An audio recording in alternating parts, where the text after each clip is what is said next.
ang bagong James Santos' Channel.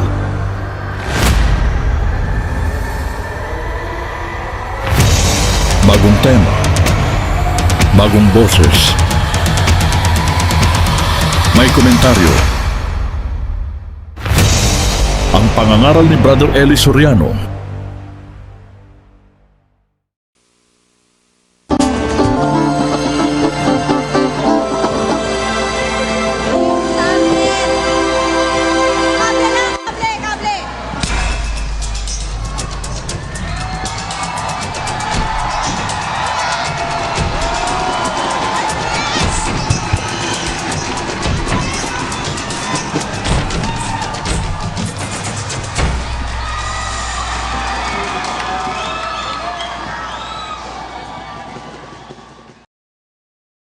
Ang mapapanood ninyo ay ang sagutan ng Ang Dating Daan at ng Ang Tamang Daan ng Iglesia ni Cristo sa telebisyon.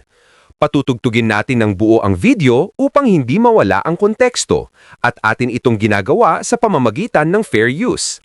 At atin itong bibigyan ng komento pagkatapos ng video. Halina at atin ang panoorin.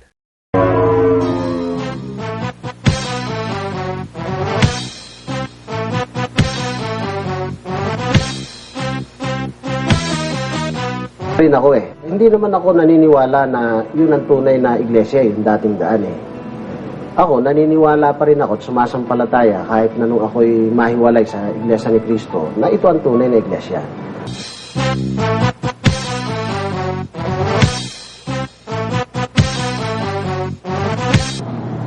Ako po ay handog po sa Iglesia ni Cristo 1914. Ibig sabihin doon na pinanganak.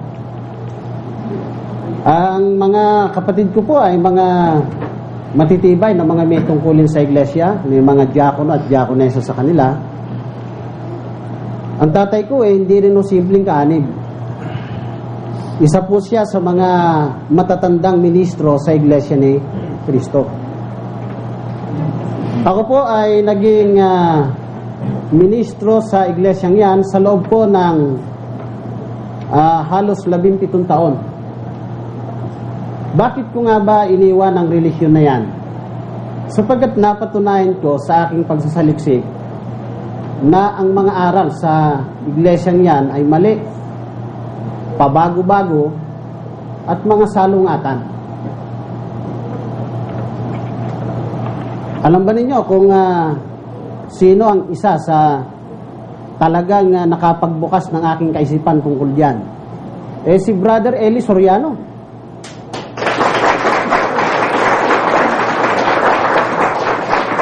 Sa pamamagitan po ng pakikinig ko sa kanilang programa sa radyo at maging dito nga sa telebisyon. Hindi ko na pakakahabaan pa yung tungkol sa mga maling aral na binabanggit ko sapagkat more or less alam nyo na po yan Ano po? Although, matagal na pong gusto kong umanib sana.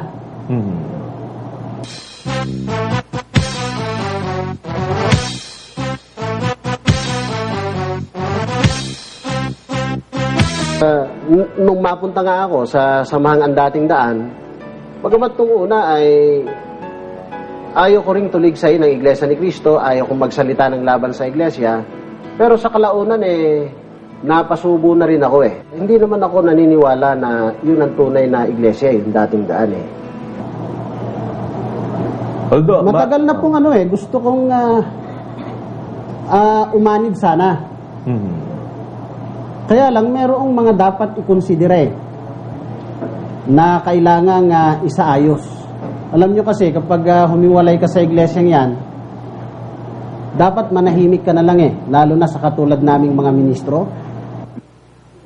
Ako naman, nung ako'y dating nasa iglesia ni Manalo, mali naman yung relihiyon na yan kung lumipat ngayon ako dito sa iglesia ng Diyos.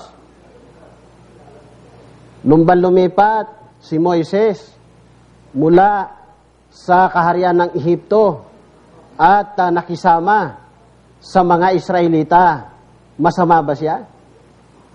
Nung bang lumipat si Apostol Pablo mula sa maling relisyon niya at nalipat sa iglesia ng Diyos, masama ba siya? O, si Ginoong Felix Manalo, mula nang kayo tatanungin ko, hindi ba siya naman 5 relisyon ang pinanggalingan niya bago niya itinatag yung iglesia ni Manalo na yan? Sa pananaw ba ninyo, kung umalis siya ron at lumipat sa iba, masama siya? Baka gusto mong basahin ko, Paul, yung circular ng Sabadista kung bakit siya tiniwalag. Baka gusto mong basahin ko yung circular o patotoo ng Misyon Kristiyana kung bakit siya inalis dyan. Sabihin mo lang sa susunod na programa ninyo, humingi ka ng pahintulot kay Ginoong Eduardo Manalo. Babasahin ko rito. Kung ganyan ang uri ng labanang gusto ninyo. Ang isa po sa gusto kong ipagbigay alam sa lahat ng inaabot ng tinig na ito. Alam nyo, hindi pa ako lumalantad, may text message na sa akin eh. Meron na rin akong kaso. Sa bagay, talagang ganyan. Naasahan ho naman yan, hindi po ba? Opo. Hindi bale. Kung sa kanila, may kaso ako, sa Iglesia ni Cristo, may kaso ako, dito sa tunay na Iglesia ng Diyos, meron akong kasi ng Panginoon Diyos. Ayun. Ito mo naman. Rin ako eh. Hindi naman ako naniniwala na yun ang tunay na iglesia, yung dating daan eh.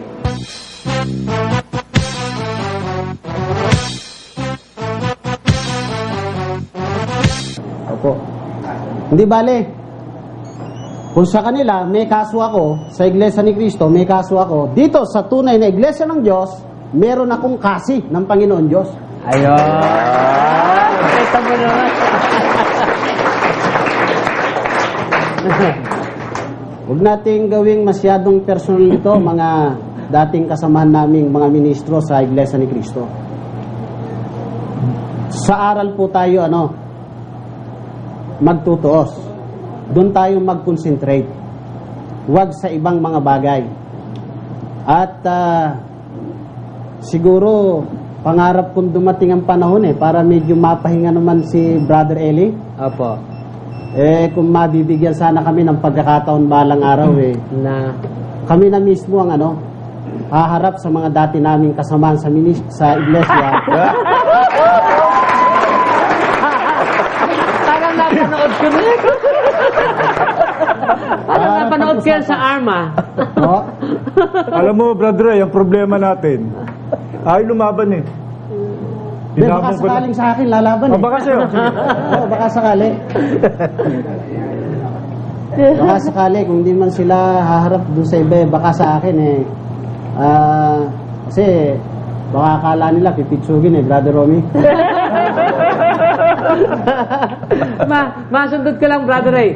Doon nabanggit niyo po yung mga aral ka nyo. Alin ba doon sa mga partikular na aral ang agad yung parang pinagtuunan ng pansin na sinuri nyo para bago kayo napunta po dito? Nabanggit na kanina alam na raw ng mga nakikinig. Pero for the sake of those who have tuned in ngayon lang po. Oo, dito. Kasi maaaring nabanggit nyo po yan ng pahapyaw, bali noon, sinutukoy niya doon sa broadcast sa radyo. Oo. Pero hindi naman po lahat kasi nakakatutok sa Nakakasubaybay. radyo. Iba naman talaga sa television lang umaabot. Kahit yung mga striking lang po na mga puntos, kapatid na Ray. Kaya ako gusto ko lahat ng puntos. Okay. Okay. As you wish. Mas maganda Mamaya pa tayo. Pasintabi muna, tama yung sabi ni Brad Ray na pag kami hinarap ng mga ministro sa Iglesia ni Cristo, di kakalagyan sila tiyak Para silang sumagupa. Sa aeroplanong may hilang karong parang ito. Alam namin kung saan sila dadaan Kaya mahirapan sila. Diba, Brad Ray? Sige. Babanggit tayo ng ilan doon sa mga aral. Sige po. Opo. Karay. At, Una po, yung aral na ukol sa sugo. ano pong particular tungkol sa sugo? Nung una at yan mababasa naman sa mga opisyal na artikulo dyan sa pasugo. Tingnan po natin kung masusupleyan natin ng para sa... Pakibanggit nyo lang po at baka meron tayo. Halimbawa, nung una, ang banggit nila, si kapatid na Felix Manalo, ang huling sugo. Ngayon, si kapatid na Felix Manalo ang sugo ng Diyos sa huling araw. Parang may similarity sa tunog, pero malaki po pagkakaiba nun. Sa unang pangungusap po,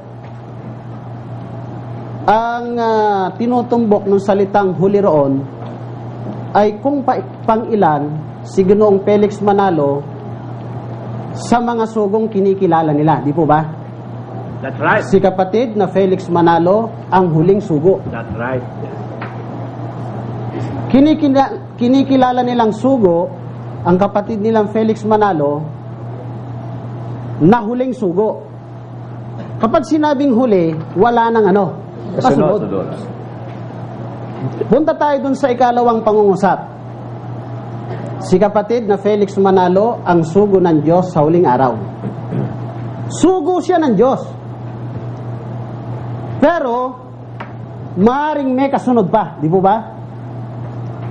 Doon sa pangalawang pangungusap na yon, ang pinagdidiinan ng salitang huling araw, hindi na yung pagiging huling sugo, kundi yung pagiging huling Sugo araw, sa huling huling panahon, di po ba? Bakit kaya ganon? Nila hinilot yan. Kasi po, nung buhay pa si Ginoong Felix Manalo, ay safety sabihin nila na siya ang huling sugo. Buhay pa eh. Ayan. Nandun, nagtuturo eh. Maputol po namin kay Brother Ray. Isusupply lang po namin kayo ng referensya. Ito, para patunayan lang po yung sinasabi ni Brother Ray. Ito pa yung isa naman. Ito po yung pasugo. Ito yung nasa page 7. Ito, nakalagay. Babasahin natin, kapatid na Dani, dahil yung mga nakikinig sa radyo, hindi nakikita yung mga pina-flash natin sa TV screens na referensya. Ang nakalagay po dyan sa pahina 7 ng pasugo, issue ito ng 1956, ay sa page 7, ang huling sugo ng Diyos sa wakas ng lupa. Ang writer po nito, Pedro Reyes Villanueva. At dito naman, kapatid na Josel, sa isa, Brother Felix Y. Manalo, God's Last Messenger. Last. Last na po ito. Dito naman po, sa isang aklat na sinulat naman ni Ginoong Eranio G. Manalo, ang mga pangunahing aral na sinasampalatayanan ng Iglesia ni Cristo, ito naman yung sinasabi ni Brother Ray sa leksyon bilang 8. Kapatid na Felix Manalo, sugo ng Diyos sa huling araw. Paksa, si kapatid na Felix Manalo ang sugo ng Diyos sa huling araw.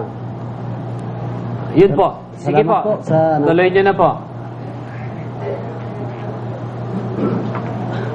Nung buhay pa, si Ginoong Felix Manalo, sabi ko nga kanina, po, sa kapakanan nung hindi nakapakinig, ay applicable pa sa kanila yon. Safety sila ron. Sapagat sugo eh. Buhay pa eh, nangangaral pa eh. Nung papagpahingahin na mayapa na, medyo may problema. Ano problema? Kasi nakasulat sa Biblia na ipinangangaral din naman nila sa Roma 10:15, paano sila magsisipangaral kung hindi sila sinugo, di ba? Sila yon, Brother Ray. Opo. Hindi particular na isang tao yon. Ano Opo. nakalagay sila? Ibig sabihin nung question na yon, ang sugo ang may karapatang mangaral. Wala na si Ginoong Felix Manalo. Nangangaral sila ngayon. Lumilitaw na kung mangangaral sila, dapat sugo sila, di po ba? Right? Yan ang aangkinin nila, nasugo sila eh. Kaya nga, sugo ng Diyos sa huling araw na eh, sa dakong huli na eh. Para naman maisingit nila yung kanilang sarili. Sa Dahil unang pagka ini-reiterate yung huling sugo, lalabas hindi na sila sugo, kapatid na Ray. Opo eh, wala silang karapatang mangaral. Opo. Wala silang karapatang mangaral. Kaya para magkaroon sila ng karapatang mangaral, binago yung pangungusap na yon. At mind you, kapatid na Ray, may aral sila ngayon, patutunayan ko hindi galing kay Mr. Manalo. Opo. Kung wala silang karapatang mangaral, lalabas unauthorized yun. Dahil hindi galing kay Mr. Manalo yun eh. madidimanda sila pag Opo. May no. aral sila tiyak definitely, hindi galing kay Mr. Manalo. Lalo na, hindi naman nakabasa ng lamsa si Mr. Manalo. Di ba? Opo. Meron na bang lamsa nun? Wala eh. Tinugay-gayan ko lahat ng batayan nila during the time and even after the death of Mr. Manalo. Dahil hindi pa uso lamsa nun.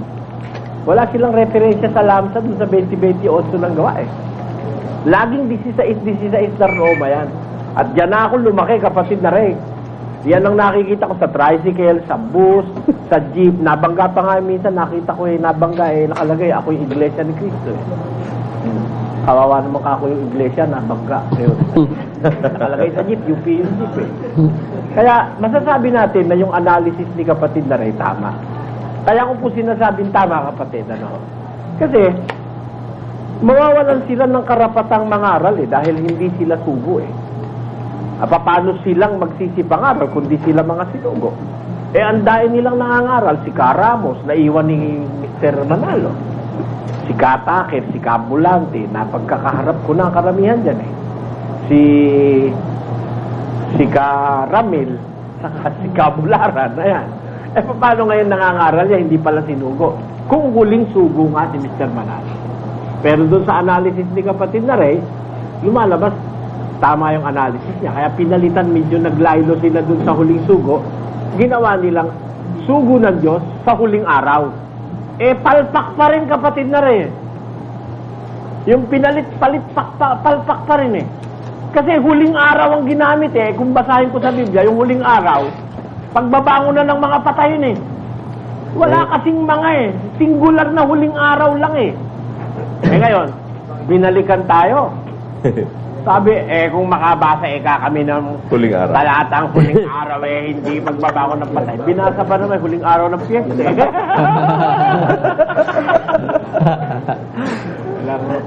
Wala ka, kaya itong laban kay Kabularan, walang pupuntahan mabuti. Pusgado baksak nito. Wala silang mabasa huling araw kasi. Huling araw, pagbabangon na ng patay yun eh. Kaya kapatid na Ray, pasensya na kayo, sumabat lang ako dahil nakuha ko yung punto ni kapatid na Ray.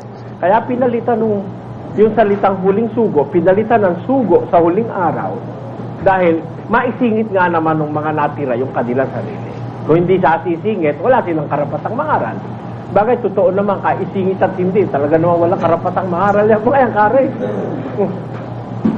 May dadagdag pa po ako riyan. Sige po, kapatid na Ray. May nagtanong sa akin bakit sinasabi ba naming sugo ngayon yung mga ministro?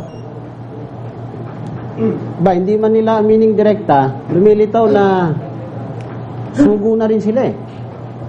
Kaya nga kumisan tinatanong ng miyembro sino ba ang nasugo sa pagsamba? Yung ministrong ibig sabihin, mangangasiwa sa pagsamba. O kumisan, kapag kami noon pumipirma doon sa papel na kinasusulatan kung saan kami mangangasiwa ng pagsambahan. Sabi, pirmahan nyo na itong suguan. Noon, sinasabi nila ke espiritu raw, ke tao, basta isinugo ng Diyos, anghel ng Diyos.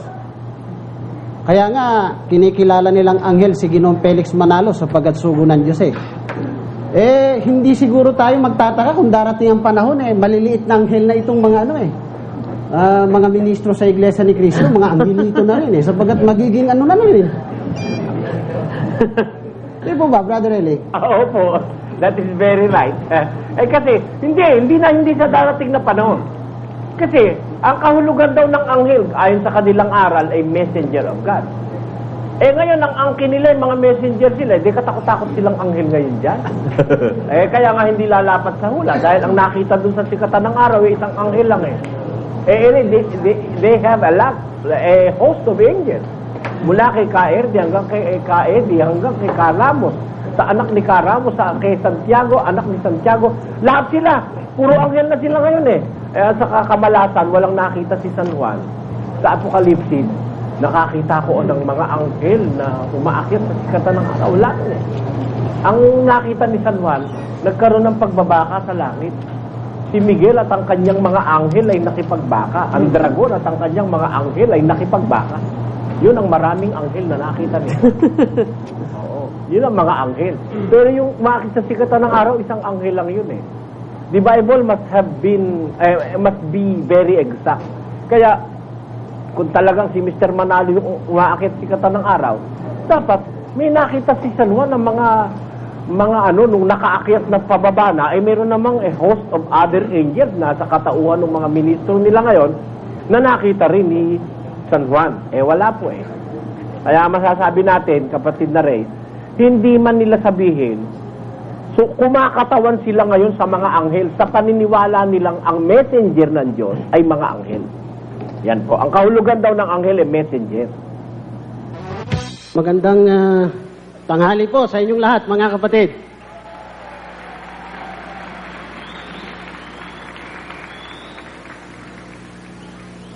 Sa nakaraang mga araw po ay totoong napakatindi ng pagtutok sa akin ng mga kaibayo natin sa pananampalataya. Sabagay, sabi ko nga po sa inyo nung una pa, ubos na yung takot ko sa kanila eh. At the same breath, ay ubos na rin ho yung tapang ko, mga kapatid. Kaya pala gano'n na lang katindi ang paggugwardya nila sa akin itong linggong ito ay meron silang niluluto at napakinggan ko lang noong Biyernes po ng gabi sa radyo ko pa na napakinggan yon. Ito lang ho ang masasabi ko riyan, mga kapatid. Lahat noong mga ipinakita ron against sa akin, yon ay gawa-gawa ng mga taong gustong sirain ang aking kredibilidad kay kapatid na Eli Soriano at sa samahang ito, mga kapatid. Ang katunayang hanggang ngayon ay namamalagi ang aming suporta at paninindigan sa samahang ito. Eto ako, narito ako. Ang sabi nila ay wala na raw ako rito sa samahang ito. Narito ako, mga kapatid.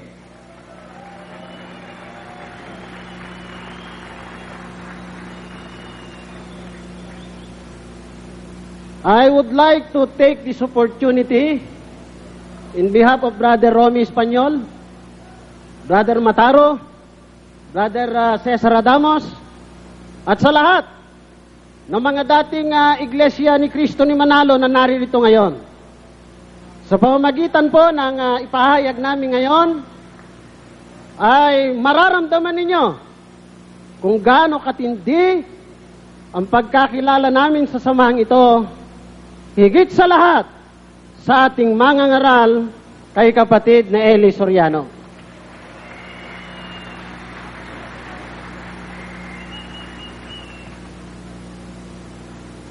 Alam po natin na sa lahat ng panahon ay nagbibigay ang Diyos ng pagkakataon sa tao na maligtas. At ang unang ginagawa niya ay mag-organisa ng grupo na kikilalanin niyang Kanya. It has been God's norm of conduct to set aside people for Himself. At ang first step ay ang paglalagay ng sugong mangangaral na aakay sa kanyang mga lingkod. Meron mo ba ang katunayan yan sa Biblia? Marami po. Si Moises at ang bayang Israel, ang Panginoong Yesukristo po, at ang Iglesia noong unang siglo, si Apostol Pablo, sa dako po ng mga hintil, at sa huling araw na ito, si kapatid na Eli Soriano sa samahang ito. Totoo, si kapatid na Felix Manalo ang tunay na sugo ng Diyos sa huling araw. Totoo na dapat umugnay sa pamamahala para maligtas at napaka-importante ng kahalalan para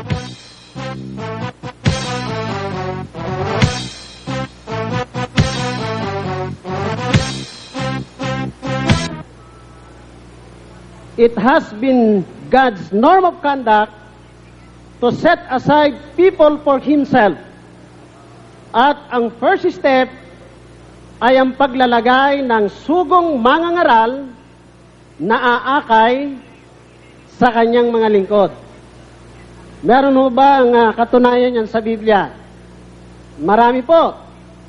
Si Moises at ang bayang Israel, ang Panginoong Yesukristo po, at ang Iglesia noong unang siglo, si Apostol Pablo, sa dako po ng mga hintil, at sa huling araw na ito, si kapatid na Eli Soriano sa samahang ito.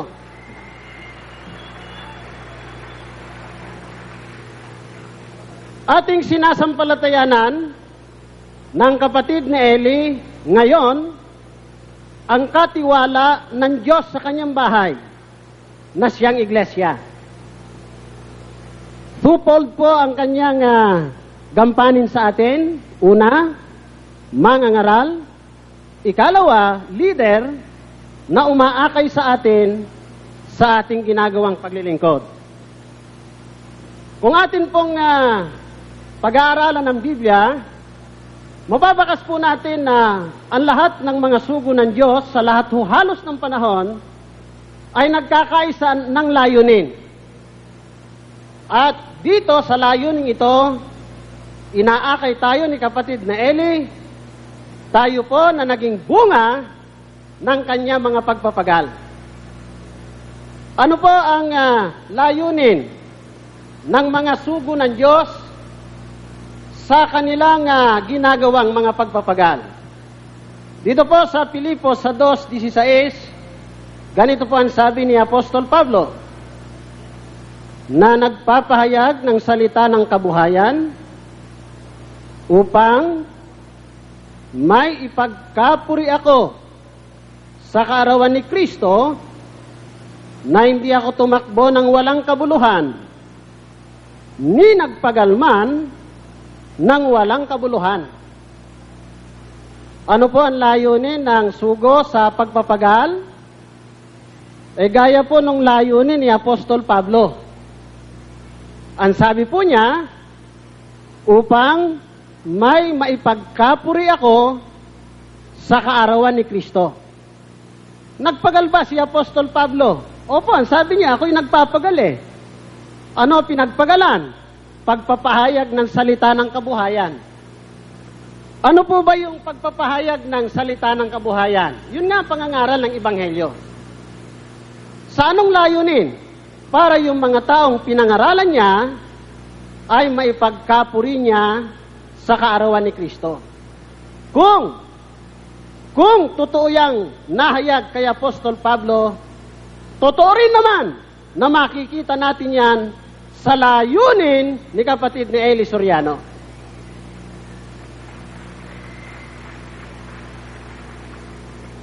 Ano po ba ang kalagayan ng mga naging bunga ng pagpapagal ng sugo na sa kaarawan ni Kristo may pagmamalaki niya? Ano ang katunayan na sa kaarawan ni Kristo may pagkakapuri ng sugo, yung bunga ng kanyang pangangaral? Si Apostol Pablo rin po ang ating sasangguniin sa kanyang ikalawang sulat kay Tito o Timoteo. Sa 2:10, ganito po ang nakasulat. Kaya aking tinitiis ang lahat ng mga bagay dahil sa mga hinirang upang kamtan nila ang pagkaligtas na nasa kay Kristo Jesus na may kaluwalhatiang walang hanggan. Ano po kalagayan ng mga pinagpagalan ng sugo na ipagmamalaki niya sa kaarawan ni Kristo? Yung pinangaralan niya na maliligtas sa araw na yon. Tandaan po natin, kapag ikaw na pinangaralan ni kapatid na Eli Soriano ay hindi maligtas sa araw ng paghukom, sayang yung pagod at pagpapagal sa iyo ng sugo. Pero kapag sa araw na yaon, natamo mo ang kaligtasan, ikaw yung sinasabihan ng sugo. Hindi ako tumakbo ng walang kabuluhan. Hindi ako nagpagal ng walang kabuluhan. May pagkakapuri ka ni kapatid na Eli Soriano sa kaarawan ng ating Panginoong Jesucristo.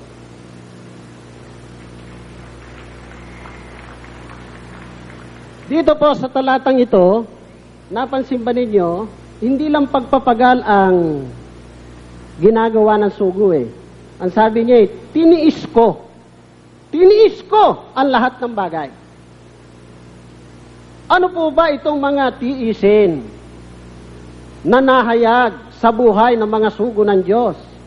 At nakita rin natin na nahayag kay kapatid ni Eli Soriano.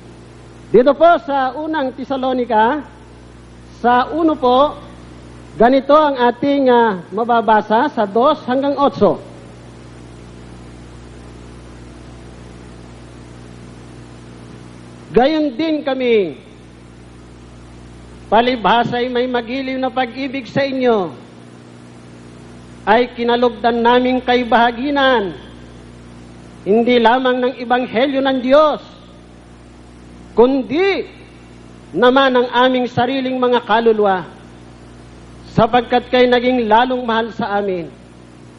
Sapagkat inaalaala ninyo, mga kapatid, ang aming mga pagpapagal at pagdaramdam, amin ngang ipinangangaral ang Ebanghelyo ng Diyos, na kami ay gumagawa gabit araw, upang huwag kaming maging pasanin, maging isang pasanin sa kanino man sa inyo. Dito po ay mababasa natin yung mga pagtitiis at pagsasakit ng isang sugo. Bali, parang enumeration ito eh. Not necessarily in order, ano po. Ang isa, sabi ni Apostol Pablo, hindi kami naging pasanin sa kanino man sa inyo. Kaya nga, si Apostol Pablo may sariling hanap buhay. Hindi niya kinukuha sa mga miyembro yung pangangailangan niyang pansarili. Ganito rin po ba ang kapatid na Eli Soriano?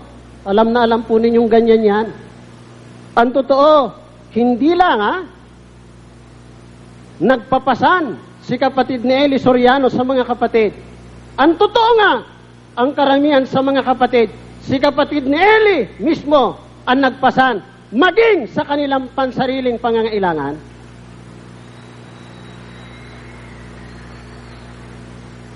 Ang isa pa, sabi niya, sabi ng sugo, nagpagal ako.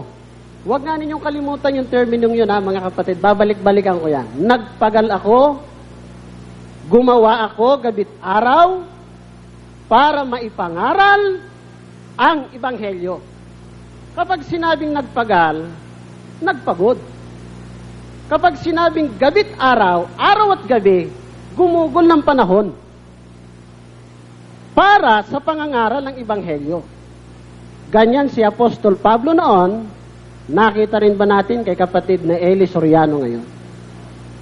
Kung di ako nagkakamali, halos magku-40 na yatang taon ang kapatid ni Eli Soriano, halos sa pangangaral ng Ebanghelyo At minsan na ikukwento niya, ako natatandaan ko sabi niya, minsan nga nagdodoktrina ako nun, sabi niya, hanggang dito yung tubig.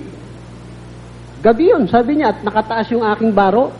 Maganda pagpapunta, dahil sa paayon sa Agos. Pero pagbalik, sabi niya, naku, napakahirap.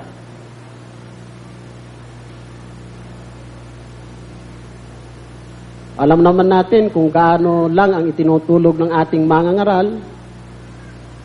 At maliban dyan sa mga pagpapagal sa pagbo-broadcast, sa Bible exposition, sa telebisyon, sa radyo, at paghahanay ng leksyon, pagtuturo sa mga manggagawa, ang dami niyang gampanin Ang isa pa na gampanin ng isang sugo, ang sabi niya rito ni Apostol Pablo, dahil sa malabis naming pag-ibig sa inyo, pagmamahal sa inyo, kinalugdan namin kayong bahaginan, hindi lamang ng Ebanghelyo, kundi pati ng aming sariling kaluluwa. Ang tunay na sugo ng Diyos pala, hindi lang yung kanyang tinatangkilik, ang kanyang sinasakripisyo. Hindi lang yung pagod ang kanyang puhunan. Hindi lamang yung panahon, maging yung kanyang sariling kaluluwa kung kinakailangan. Kinalugdan naming ibahagi sa inyo, sabi niya, sapagkat kayo ay naging lalong mahal sa amin. Ano ba ibig sabihin na pati yung sariling kaluluwa kung kinakailangan ibinabahagi ng sugo para sa kanyang pinangangasiwaan?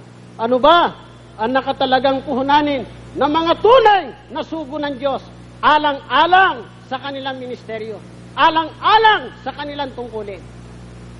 Si Apostol Pablo po ang nagsabi niyan, siya rin ang sumagot. Dito po sa Gawa ng mga Apostol sa 20, ang talata po ay 24.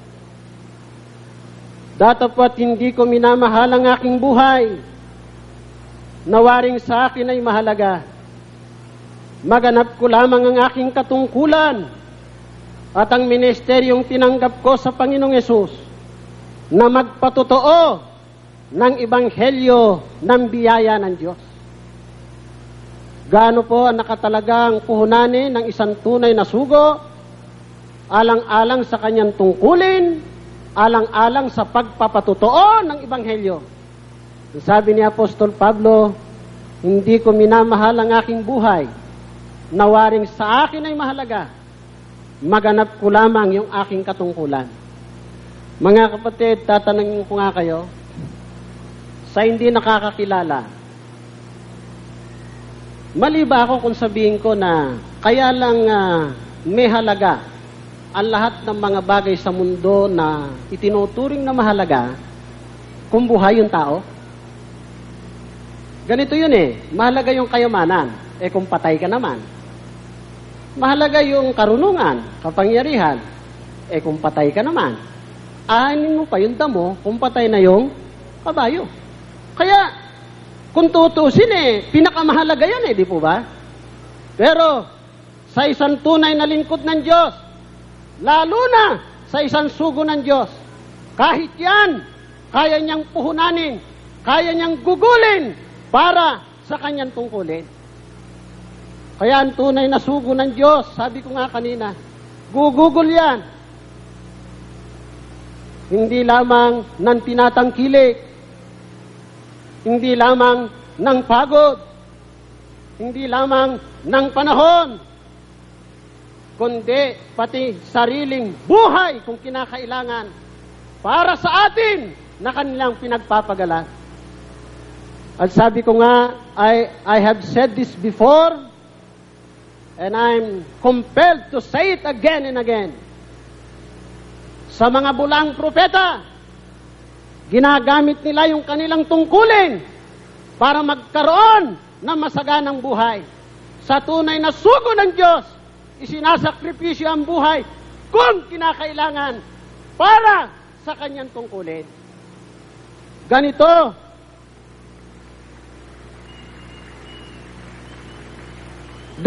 si Apostol Pablo noon, at ako mismo sa maikling panahon ng pagsama ko kay kapatid ni Eli Soriano, ganito rin ang nakikita kong damdamin niya ngayon. Totoo, si kapatid na Felix Manalo ang tunay na sugo ng Diyos sa huling araw.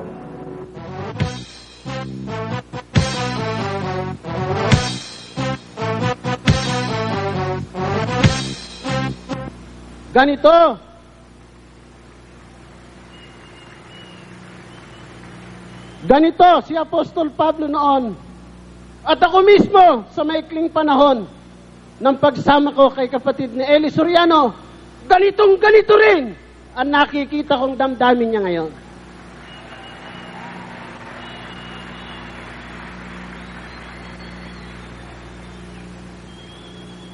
Gusto kong manawagan sa lahat ng naririto ngayon. Mga kapatid, itong mga pagpapagal, pagsasakit, sakripisyo ng kapatid na Eli Soriano, maging panuntunan ng buhay natin na huwag nating kakalimutan habang tayo nabubuhay, mga kapatid. Ngayon, ano naman ang inaasahan ng sugo sa atin upang huwag namang masayang yung kanilang ginawang pagpapagal? Ang babasahin ko po sa inyo ay ikalawang sulat ni Apostol Juan sa 1 at 8. Pinapapansin ko po si Apostol Juan, tulad ni kapatid na Eli Soriano, ay isa ring sugo ng Diyos. Ganito po ang kanyang pahayag. Mag-ingat kayo sa inyong sarili. Eto na po. Upang huwag ninyong iwala ang mga bagay na aming pinagpagalan, kundi upang tanggapin ninyo ang isang lubos na kagantihan. Ano po naman ang ini-expect sa atin ng sugo para lahat ng kanilang ginawang pagpapagal ay huwag masayang? Ang sabi ng isang sugo, huwag ninyong iwala yung mga bagay na aming pinagpagalan. Ano po ba ang pinagpapagalan ng mga sugo ng Diyos? Yun pong pangangaral ng Ebanghelyo. Ano katunayan? Kanina sa unang talatang binasa ko sa inyo, pinapansin ko, nagpapagal sa pagpapahayag ng kabuhayan. Filipos 2.16, unang Tesalonica 8.9, 1.8.9, 2. Ang sabi ron, nagpapagal gabit araw sa pangangaral ng Ebanghelyo. Di ba? 2024, magpatotoo ng Ebanghelyo. Kaya nung sabihin ng sugo, huwag niyong iwala yung aming pinagpagalan. Ano ibig sabihin nun? Yung aral, yung turo na tinanggap natin mula sa sugo, huwag nating iwala. Manapay ingatan po natin. Sa talatang ito, ikalawang Juan, 1 at saka 8, ano ang kabutihan kapag yan ay naingatan natin, hindi natin naiwala? Ang sabi nga po rito, tatanggapin ninyo ang isang lubos na kagantihan. Aling kagantihan? Pagkaligtas. Yon ang uri ng isang lingkod ng Diyos. Ligtas ang ipagmamalaki ng sugo sa kaarawan ng Panginoong Jesucristo. Sino ba ang unang-una na hindi dapat na iwala yang turo, yang aral? Sino ang pangunahing dapat mag-ingat ng turo na tinanggap sa sugo? Basahin po natin. Dito po sa unang Timoteo sa 4, ang talata po ay 16, ganito po ang ating mababasa na nakasulat. Mag-ingat ka sa iyong sarili at sa iyong turo, manatili ka sa mga bagay na ito, sapagkat sa paggawa nito ay ang iyong ring sarili ang ililigtas mo at pati ng mga nagsipakinig sa iyo. Ang kausap po rito ni Apostol Pablo ay si Timoteo. Si Apostol Pablo ay sugo. Si Timoteo ay kamanggagawa niya. Nakasama niya sa gawain. Kaya kung sino ang unang dapat na huwag iwala yung pinagpagalan ng sugo, yung po mga manggagawa. Ano po ang kahalagahan nun? Ang sabi kapag ginawa mo ito, yan ang ikaliligtas mo at saka nung mga nagsipakinig sa iyo. Tanda natin, pagligtas, nakarating sa kalagayan na ipagmamapuri, ipagmamalaki ng sugo sa kaarawan ni Kristo. Ako'y nananawagan sa lahat ng mga MIC na naririto, OIC, mga district servant, mga nagdodoktrina, full-timer, half-timer, mga nagtuturo sa KNC, at sa lahat-lahat na mga nasa seminaryan, nag-aaral sa pagkamanggagawa, kung merong unang-una na dapat magpahalaga sa aral na tinanggap natin kay kapatid ni Eli Soriano. Kayo, mga mahal na kapatid, sapagkat kayo ang kamanggagawa niya, kayo ang kasama niya sa mga pagpapagal. Tiyata't maliligtas yung tinuruan, tayo na nagturo ay hindi magtatamo ng kaligtasan. Mapalad din naman si kapatid na Eli Soriano. Sapagkat kami ang buhay na saksi, nakita namin ang mga MIC, mga OIC, mga manggagawa sa samahang ito. Sa lahat ng mga nagmo-monitor ngayon,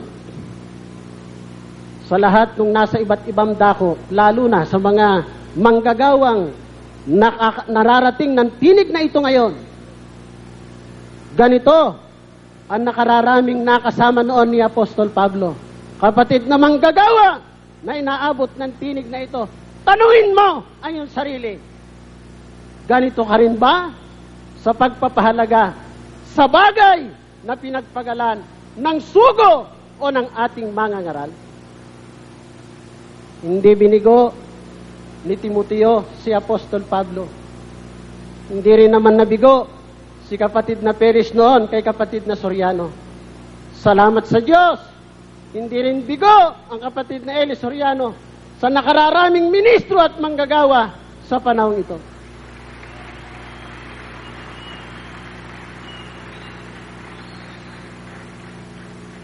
Maging sa panahon ni kapatid ni Apostol Pablo, meron ding Himeneo at Alejandro. Sa panahong ito, meron ding Ber Santiago. Meron ding mga tumalikod. Pero ang nakararami, talagang sumunod, mga mahal na kapatid. Totoo na dapat umugnay sa pamamahala para maligtas at napaka-importante ng kahalalan para ang tao ay magtamo ng mga pangako ng Diyos. Maging sa panahon ni kapatid ni Apostol Pablo, meron ding Himeneo at Alejandro. Sa panahon ito, meron ding Ber Santiago. Meron ding mga tumalikod. Pero ang nakararami, talagang sumunod, mga mahal na kapatid. Ang manggagawa lang ho ba ang dapat mag-ingat sa turo? Paano yung mga miyembro? Ang kausap po rito sa babasahin ko sa inyo ay mga kaanib sa bayan ng Diyos na tumanggap ng turo. Sa Kawikaan po, sa 4 at 13. Hawakan mong mahigpit ang turo. Huwag mong bitawan. Iyong ingatan sapagkat siya'y iyong buhay.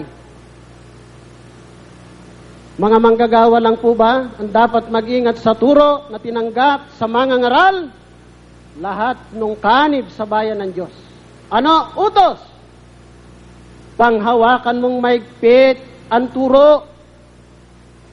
Kapag sinabing panghawakan, hindi binanggit na bitawan. Kapag sinabing panghawakan mo, hindi simpleng panghawak Panghawakan mong mahigpit ang turo. Meron kasing aagaw niyan Ano kahalagahan kapag napanghawakan natin yung turo? Naingatan po natin, mga kapatid. Yun anya ang iyong buhay. Yun ang magtatamo ng buhay na walang hanggan. Yun ang maliligtas. Yun ang uri ng kanib sa samahang ito na ipagmamalaki ng kapatid ni Eli Soriano sa kaarawan ni Kristo. Mga kapatid,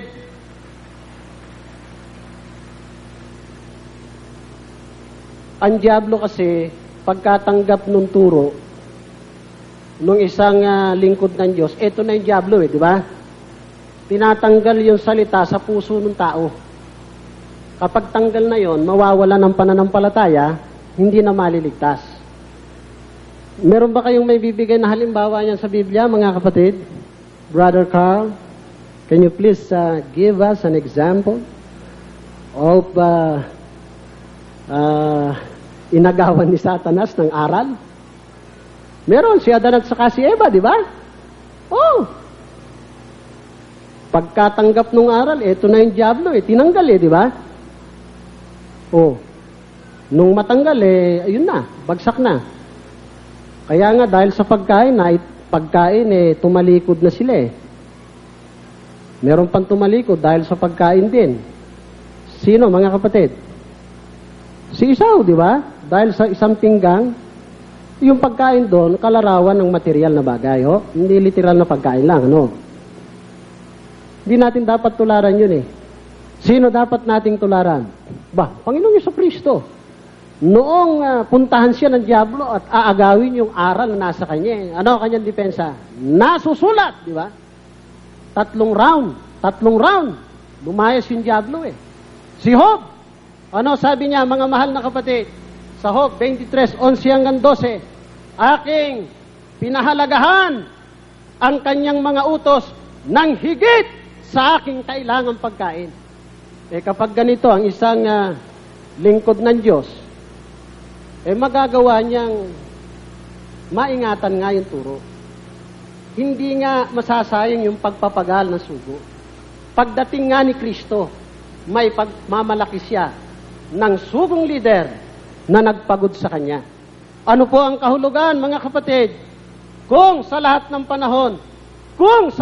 panahon ay naingatan natin ang turo. Dito po sa unang Korinto, sa 11:2, ganito po ang pahayag ng isang sugo ng Diyos. Pakinggan po natin.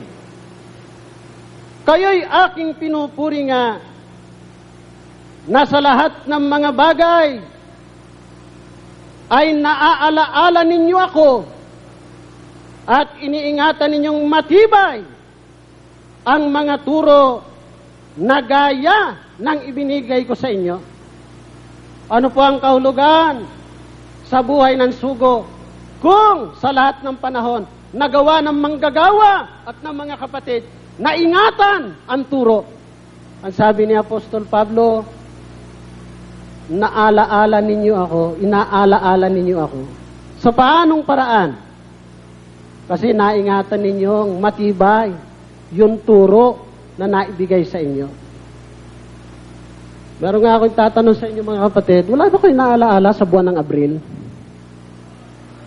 Ha? Ano po yan? Ha? Birthday ni Brother Eli, di ba? Alam nyo, karaniwan na sa isang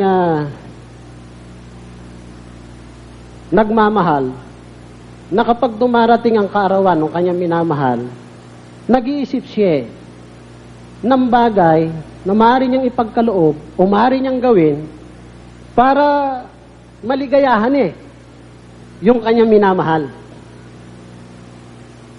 On the other hand, yung nagdaraos ng kaarawan, kahit paano, nag-expect din na maalaala siya nung kanyang minamahal. Amen, mga kapatid? Opo, totoo yan Alam nyo, sino ang tunay na nakakaalaala sa sugo? Ang tunay na kumikilala o umaalaala sa pamamahala ay yung laging sumusunod. Hindi sumusuway, sumusunod sa aral. Kaya, sa birthday ni kapatid ni Eli Soriano, maring ang iba sa atin, o yung mga nakamonitor dyan, sa iba't ibang dako ng mundo, hindi na kayo makapunta rito para makadaupang pampalad si kapatid na Eli. Maring hindi tayo makabili ng regalong material para sa kanya. Maring hindi natin siya mabati ng personal. Happy birthday po, Brother Eli. Pero, sa lahat ng panahon, yung aral, yung turo na tinanggap natin sa kanya, ay sinusunod natin para sa kanya, isang pag-aalaala yon sa kanyang mga pagpapagal.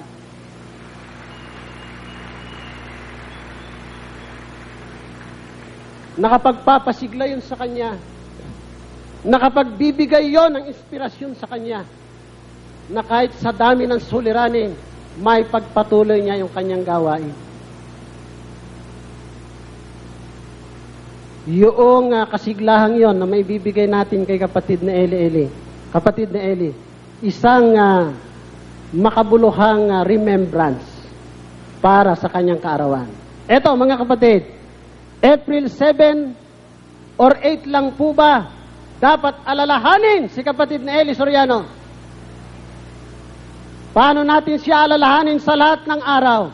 Sa pamamagitan ng pagsunod sa lahat ng aral na kanyang itinuro sa bawat isa sa atin.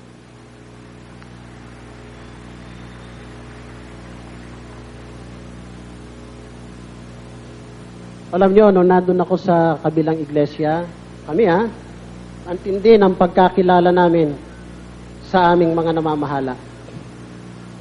At hanggang ngayon, alam nila di ba? Maging yung kapatid ko binanggit niya Uy, kapatid ko naman hindi nagdaramdam kay Ka-RD at kay Ka-Eduardo Wala. Kaya sa aming maliit na kaparaanan, sa pamagitan ng aral na nasa Biblia, may tuturo ang tamang pagkakilala sa namamahala sa tunay na namamahala. Pakinggan po natin dito po sa unang Tesalonica sa 5, sa 12 po at 13, ganito po ang pahayag sa atin. Datapwat ipinamamanik namin sa inyo mga kapatid na inyong kilalanin ang nangagpapagal sa inyo at nangamumuno sa inyo sa Panginoon at nangagpapaalaala sa inyo at inyong lubos napakamahalin sila sa pag-ibig dahil sa kanilang gawa. Paano po ang wastong pagkilala sa sugo sa namamahala sa iglesia? Kilalanin anya ninyo yung mga nagpapagal sa inyo. Napansin niyo yung salitang nagpapagal? Pinapapansin ko sa inyo yun mula pa kanina. Ang sabi pa rito, mga kapatid, inyong lubos, napakamahalin sila sa pag-ibig. Bigyan nga ninyo kami ng isang kahulugan ng pag-ibig, mga kapatid.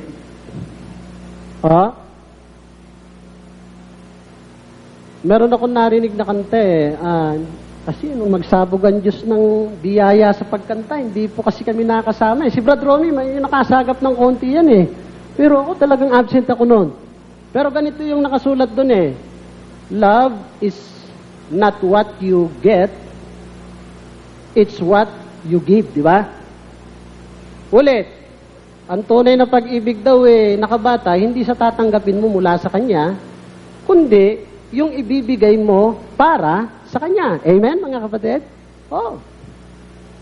At meron bang pinakadakilang pag-ibig na maaaring ibigay ng tao sa kanyang kapwa, mga kapatid? Meron. Sabi nga ni Kristo, the greatest love is when a person lays his life for his friend, di ba? Lays down his life for his friend. Pansinin natin kung panahon nga, wala kang panahon Halimbawa, sinabi ko, mahal na mahal ko yung aking asawa, yung aking girlfriend. Halimbawa, wala naman akong panahon sa kanya. Totoong minamahal ko siya o hindi? Mahal na mahal ko si kapatid na Eli Soriano. Wala ka namang panahon na makinig dito sa pasalamatan. Wala ka namang panahon para sa kanya. Paano pagmamahal yan? Dito buhay nga kung kinakailangan, di po ba? Ito. Sa kabilang iglesia, handa silang pumatay at magpakamatay para sa kanilang sugo. Sa tunay na iglesia, nakahanda tayo kung kinakailangan na mamatay para sa sugo. Pero hindi natin kailanman gagawin ang pumatay dahil sa ibang mga tao, mga mahal na kapatid. Ito. Sa kabilang iglesia, handa silang pumatay at magpakamatay para sa kanilang sugo. Sa tunay na iglesia, nakahanda tayo kung kinakailangan na mamatay para sa sugo. Pero hindi natin kailanman gagawin ang pumatay dahil sa ibang mga tao, mga mahal na kapatid.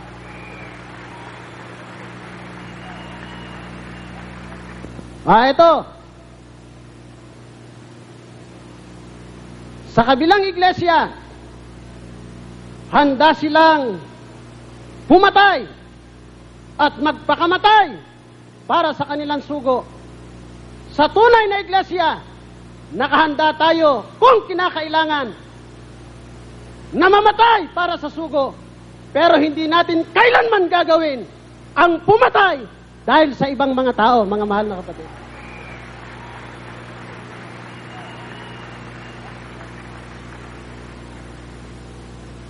Kaya ang tunay na ang wastong pagkilala sa sugo, gugulin mo kung kinakailangan. Mga kapatid na mayayaman, yung tinatangkilik, yung pagod, yung panahon, maging sariling buhay kung kinakailangan para sa namamahala.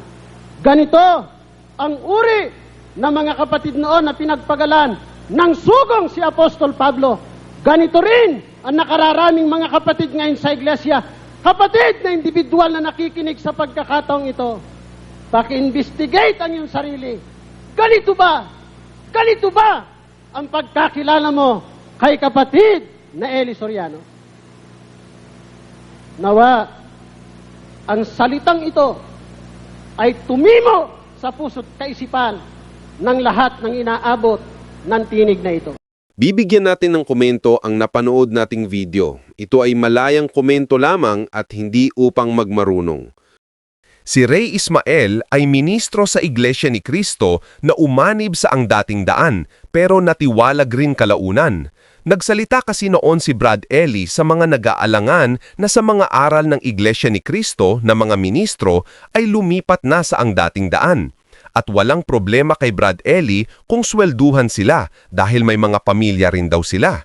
At dahil sa pangangailangan ay umanib si Ray Ismael sa ang dating daan at sinabi niya na sumusweldo siya ng 20,000 piso kada isang buwan at liban pa raw sa mga under the table ni Brad Eli. Kaya panay ang pagbubunyag ni Ray Ismael sa mga maling aral at katiwalian sa loob ng Iglesia ni Cristo. Pero napaghahalata na ni Brad Eli na pineperahan na lang siya ni Ray Ismael. At sa hindi na napagbigyan ang mga kahilingan ni Ray Ismael ay umalis siya sa ang dating daan at muling bumalik sa Iglesia ni Cristo si Ray Ismael para gamitin laban kay Brad Eli Soriano. Pero mahirap nang bawiin ni Ray Ismael ang kanyang pinagsasabi laban sa Iglesia ni Cristo. Maraming salamat sa mga nagbigay sa pamamagitan ng GCash. Ang sabi nga ng kasulatan, mapapalad ang nagbibigay kaysa sa tumatanggap. Pagpalain tayo ng Panginoon sa pangalan ni Hesukristo. Amen. Kung nagustuhan ninyo ang aking upload video, paki-like naman, subscribe, share at comment. Maraming salamat sa inyong suporta at panonood.